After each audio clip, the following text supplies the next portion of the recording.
చూసాక first part మనకి మొబైల్కిను మెయిల్కి ఒక రిజిస్ట్రేషన్ కన్ఫర్మేషన్ మెసేజ్ అనేది ఒకటి వస్తుంది. ఇప్పుడు మళ్ళీ వెబ్సైట్కి వెళ్ళి ఏపీఎస్సీ వెబ్సైట్కి వెళ్ళినట్లయితే ఇందులో one time profile registration same అట్లాగనే one time profile registration click చేసుకున్నట్లయితే కంటిన్యూ చేయండి.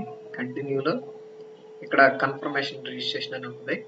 రిజిస్ట్రేషన్ క్లిక్ చేసుకున్నట్లయితే మనకి ఇక్కడ రెఫరెన్స్ ఐడి, మీ మొబైల్కి ఏదైతే రెఫరెన్స్ ఐడి వస్తుందో ఆ రెఫరెన్స్ ఐడిని ఎంటర్ చేయండి. సపోజ్ నాకు వచ్చిన రెఫరెన్స్ ఐడి ఏపీ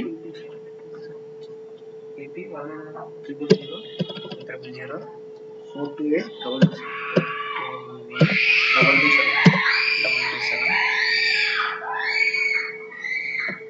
ఇక్కడ ఉన్న క్యాప్చర్ నేమ్ 564157. ఇక్కడ ఉన్న క్యాప్చర్ని ఎంటర్ చేసి ప్రెస్ చేసినట్లయితే మన డీటెయిల్స్ ఓపెన్ అవుతాయి. ఇక్కడ మీ మొబైల్కి వచ్చిన కోడ్ ఏదైతే ఉందో ఆ కోడ్ని ఎంటర్ చేసుకోవాలి. ఇక్కడ మీ మెయిల్కి ఏదైతే కోడ్ వచ్చిందో ఆ కోడ్ని ఎంటర్ చేసుకోవాలి. BBE6 నా BBE6 234F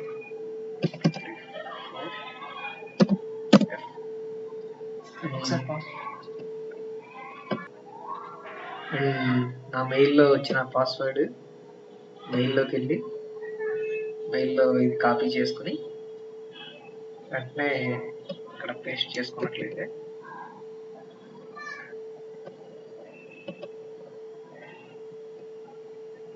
కన్ఫర్మ్ చేయాలి. కన్ఫర్మ్ చేస్తే you are sure to want to continue. Yes,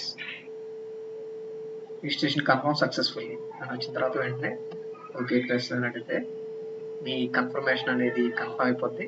మళ్ళీ మీ మెయిల్కి మీ మొబైల్కి కన్ఫర్మ్ అయినట్లు మెసేజ్ వస్తుంది. ఇది కన్ఫర్మేషన్ పార్ట్. Thank you.